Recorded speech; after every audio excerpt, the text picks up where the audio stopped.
ordination. So I'll just say something about something. I can't really get to the heart of the matter, but I'll say something about the significance of this commitment that they've made, and then we'll have a very short meditation, really bringing them to mind, wishing them well, and then something very magical will happen. And then, sort of in a sort of magic dream, these figures will appear, aided by some fairy lights and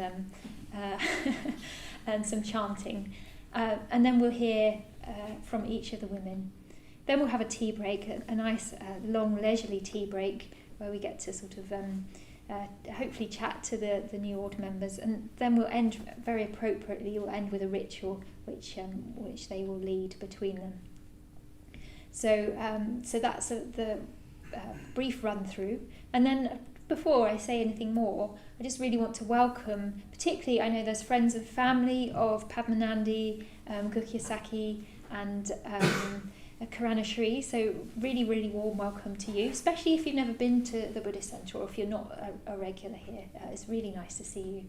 And of course, everybody who's watching from the rest of the world, which there's many of us here in the shrine room, and then there's probably more than, there's usually quite a few people watching from all over the world. So really welcome to you, and thank you also for joining this particularly delightful celebration. So I think perhaps what we'll do to start with is we'll salute to the three jewels, so saluting the shrine in call and response.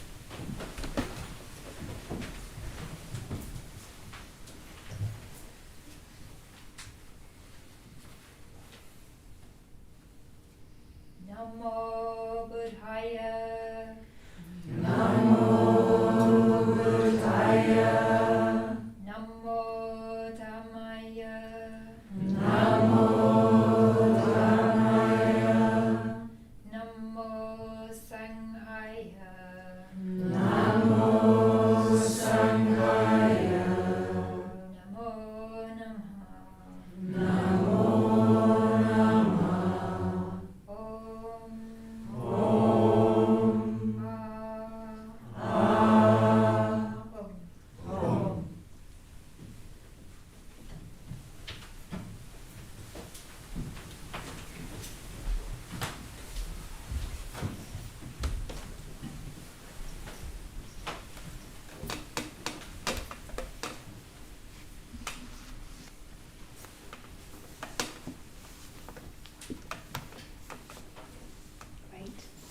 So what to say? When I was thinking about what I want to say, I was just reflecting on my own ordination 7 years ago, or a bit more than, sort of trying to recall what it meant at that time for me.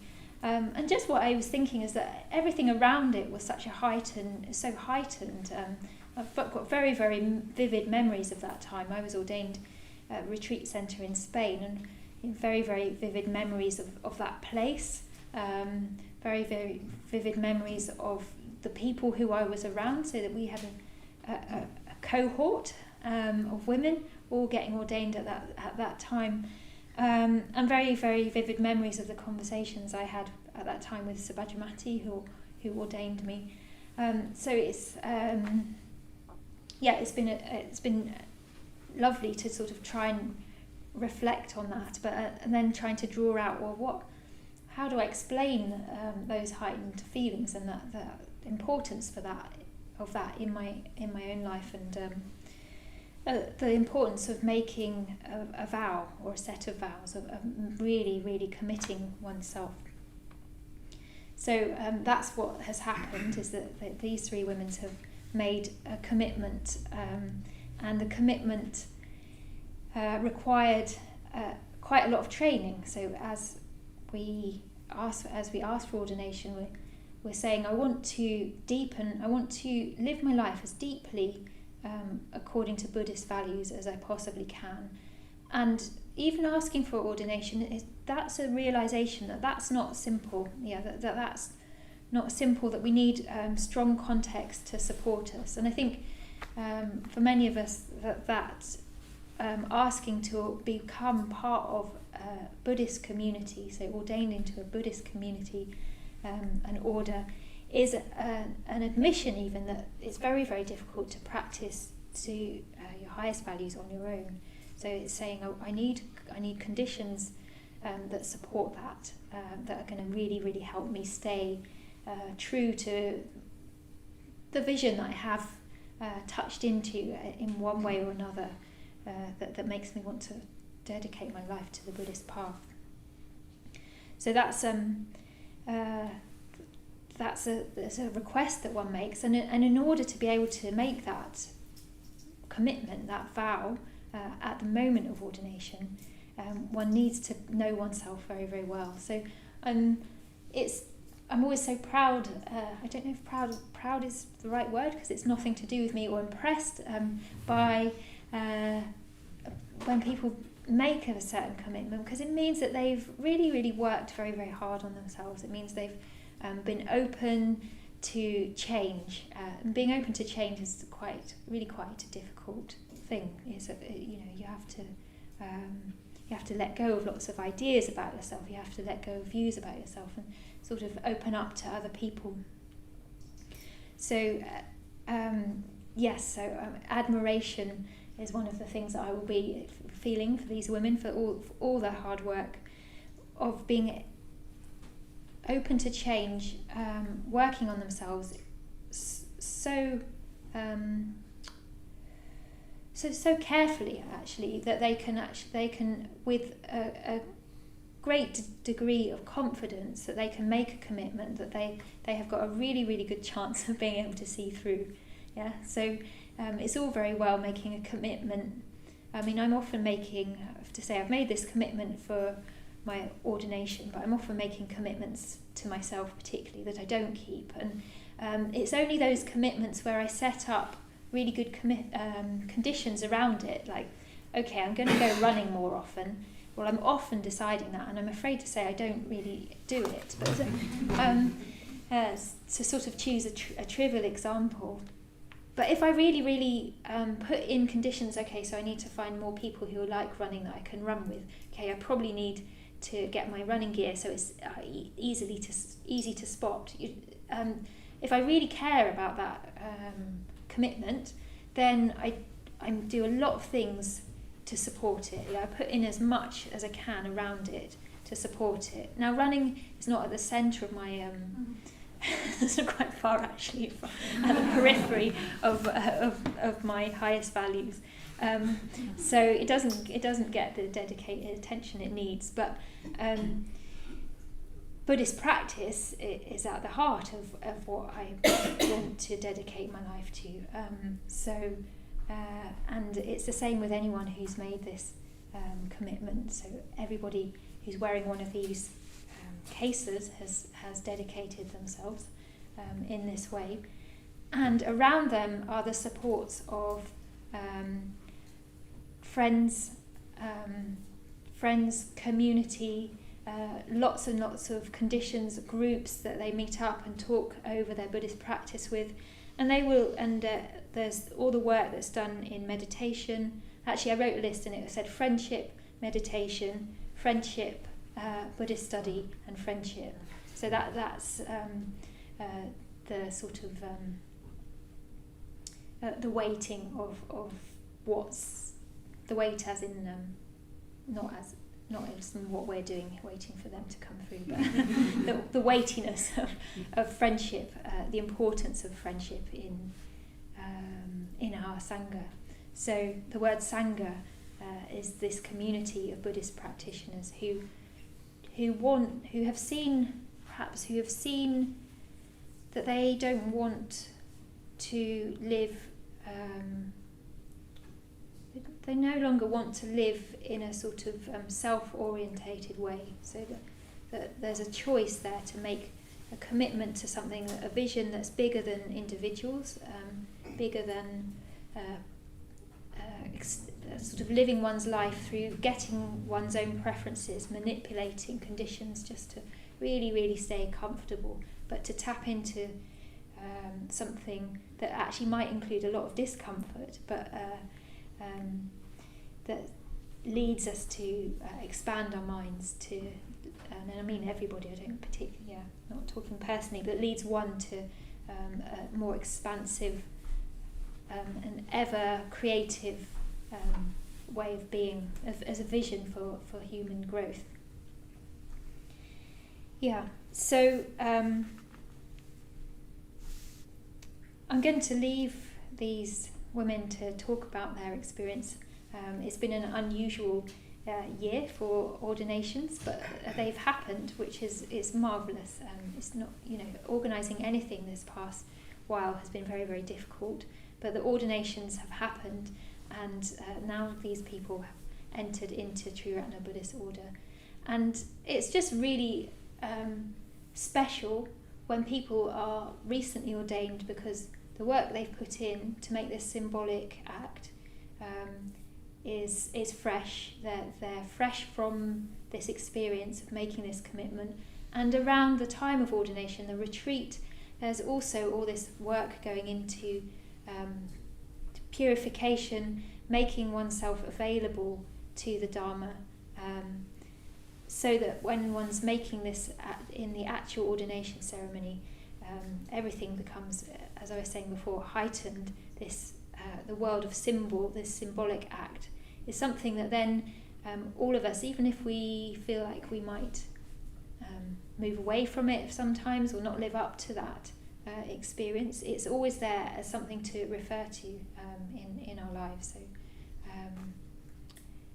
I think that's the importance of making a vow, not just something that we sort of utter to ourselves, but something that we make into a symbolic gesture that is witnessed by other people, and then we can have that in our minds as something there that we can refer to and keep looking back at that heightened time, like this is the direction that I want to live.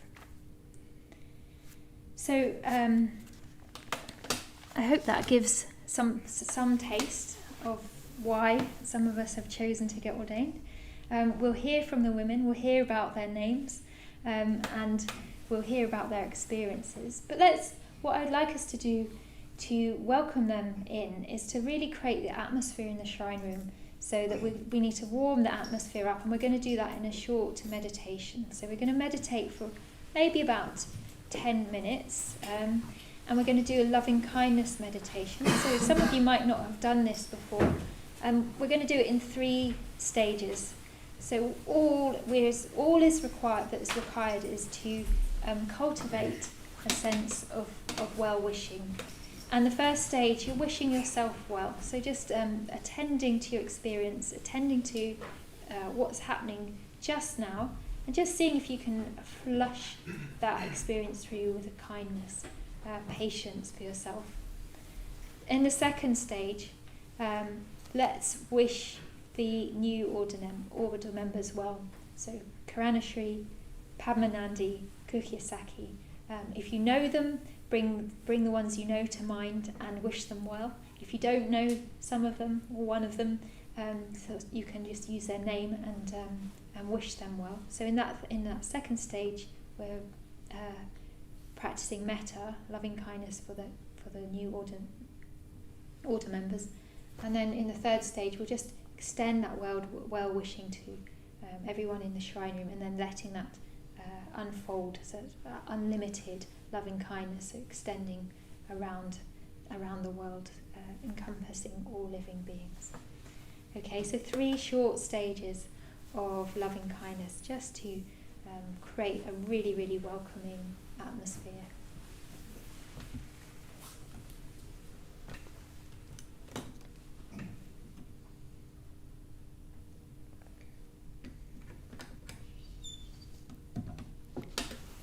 At the final bell after the meditation, what's going to happen? Just realise this is quite important. What's going to happen is Sthiramanas is going to start chanting a chant, and the chant means may all beings be well and happy. So we're going to chant that chant. Then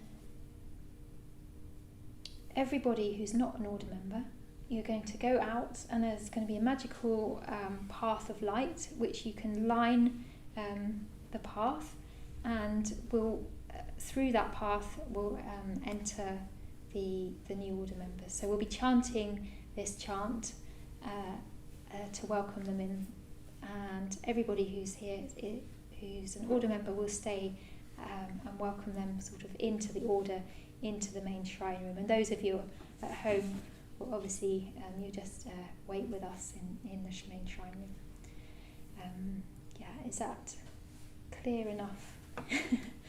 For some, if it's clear for some of you, then if it's not clear for the rest, then you can just follow. Okay, so just really settling into your seat.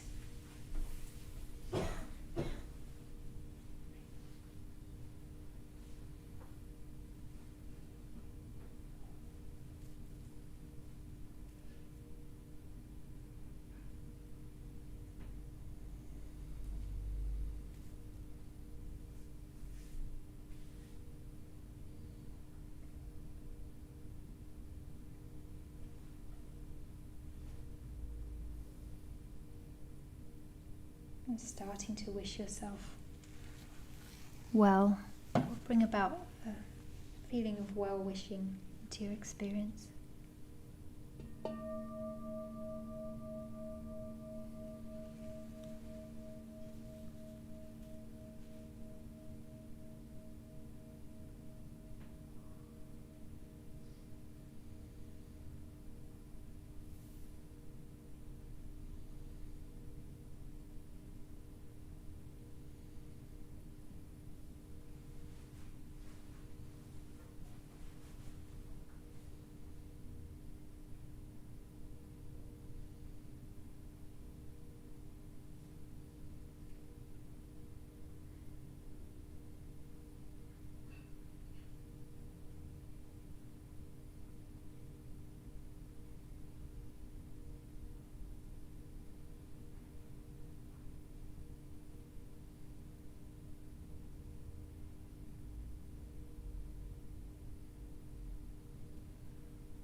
For Padmanandi, Kiranasri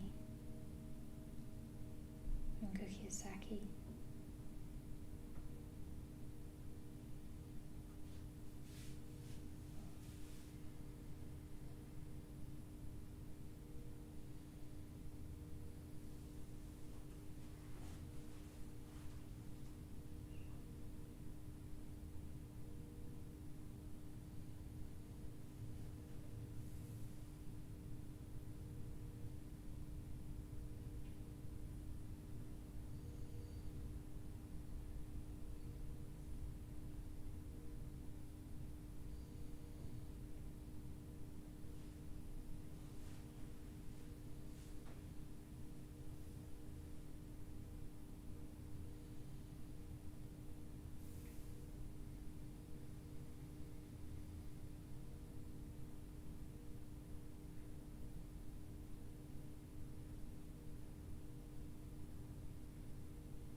Just letting this well-wishing extend. No limit.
Sukhi hontu, sabe sata, sukhi hontu,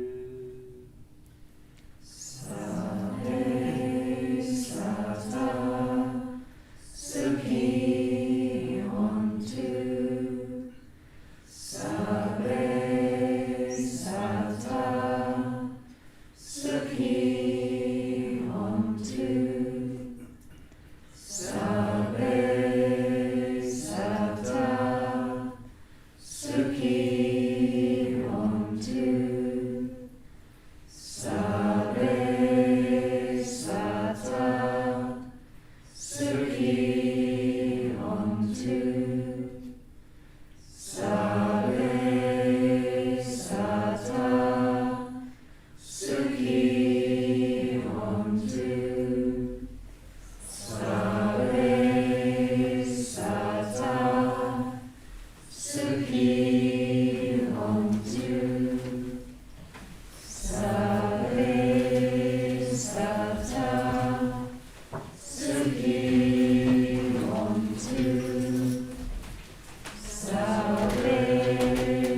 sata, sukhi hontu, sabe sata, sukhi hontu.